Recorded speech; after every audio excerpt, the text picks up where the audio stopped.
Bonjour à tous. Et oui, vous avez deviné où je suis. Et je vais voir ça à la cour du prince Genji. Genki ou Genji, je sais pas comment. Voilà. Donc le musée Guimet. Ah, vous avez le marché en face de l'autre côté. Et notre grande tour Eiffel qui va être par là.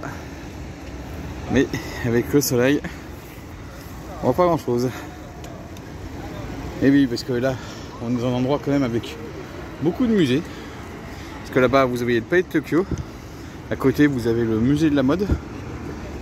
Et puis, tout récemment, vous avez pu voir le musée de l'architecture avec l'aquarium qui se trouve en face, là-bas. Bien sûr, il y a aussi le musée de l'homme, le musée de la marine. La maison de Georges Clemenceau, pas très loin. Et puis voilà, donc on va aller voir tout ça. Le musée Guimet.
Voilà les amis, donc là j'ai fini le musée Guimet. Alors j'ai pas fait la visite des expositions permanentes parce que je pense que vous avez assez vu. Donc très belle exposition.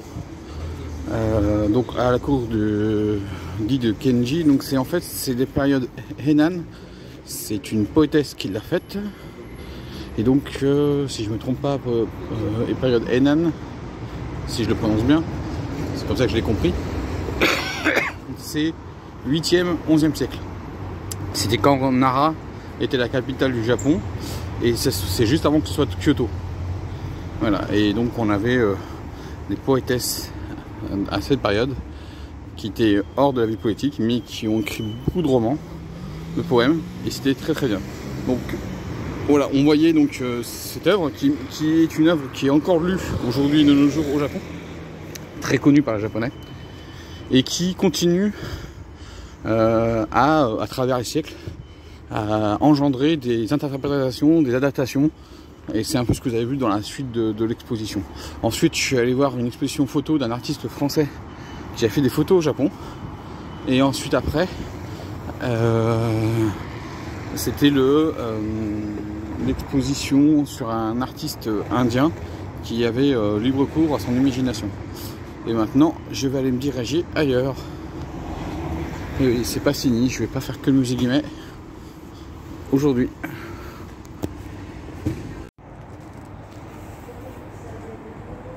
Voilà, donc je suis au musée de la mode, qui est juste à côté, hein. 2 minutes à pied à peine, du musée Guimet.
Donc voilà le palais, donc le musée de la mode.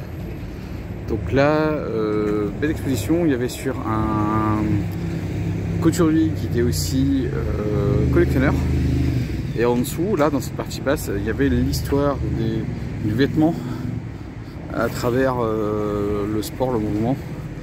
Donc du 18e siècle, fin du 18e jusqu'à nos jours. Et maintenant je vais aller au palais de Tokyo. Donc là vous avez pu voir un tout petit peu la tour Eiffel. Donc là. Parce que l'exposition, la première exposition que j'ai vue au musée de la mode se termine au palais de Tokyo.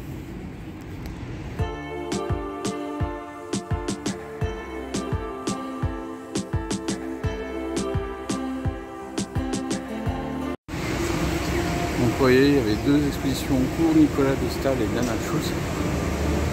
Mais il fallait que je paye pour revoir ces expositions, et c'est normal. Hein. Mais aujourd'hui, avec le musée Guimet qui est juste là-bas, et au fond c'est le musée Guimet, le musée de la mode, le palais de Tokyo. Un peu plus loin là-bas, vous avez l'espace Yves Saint Laurent. Donc je vous dis, c'est vraiment la zone de la colline des musées. Puis maintenant vous avez à côté, bah, vous savez, le musée J.K. Branly, la tour Eiffel, la maison de la culture japonaise. Donc voilà, on peut passer 2 voire 3 jours rien que dans cette zone là, pour ceux qui adorent les musées. Mais moi là, j'ai fini pour aujourd'hui parce que avec les 13 € pour le musée Guimet plus les 15 € pour le musée de la mode, vous voyez, 28 €. Et je pense que j'ai un peu donné. Mais c'était très bien, j'ai bien visité, j'ai découvert pas mal de choses. La prochaine fois, j'irai voir les collections permanentes du palais de Tokyo et les expositions qui seront en cours. Alors peut-être que ce ne sera pas celles qui sont là en ce moment que je viens de vous annoncer. D'autres, j'en sais rien, on verra.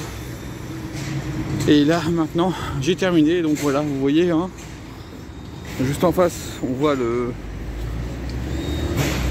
Voilà, vous voyez la... Hop, la tour Montparnasse et puis la cathédrale orthodoxe. Et puis vous avez le musée du Quai Branly qui est juste derrière là ici. Donc il y a énormément de choses à faire ici. Voilà, c'est la fin du marché. Comme moi pour cette vidéo. J'espère que ça vous a plu cette petite promenade. Vraiment très courte dans Paris. Ah, c'est le siège du Vatican, j'ai l'impression ici. Ouais, c'est l'ambassade du Vatican là. Et juste derrière on a l'espace Yves Saint Laurent qui est juste derrière là. Donc j'espère que ça vous a plu. Et sur ces belles images de la fin du marché que je vous laisse, je vous dis ciao et à la prochaine.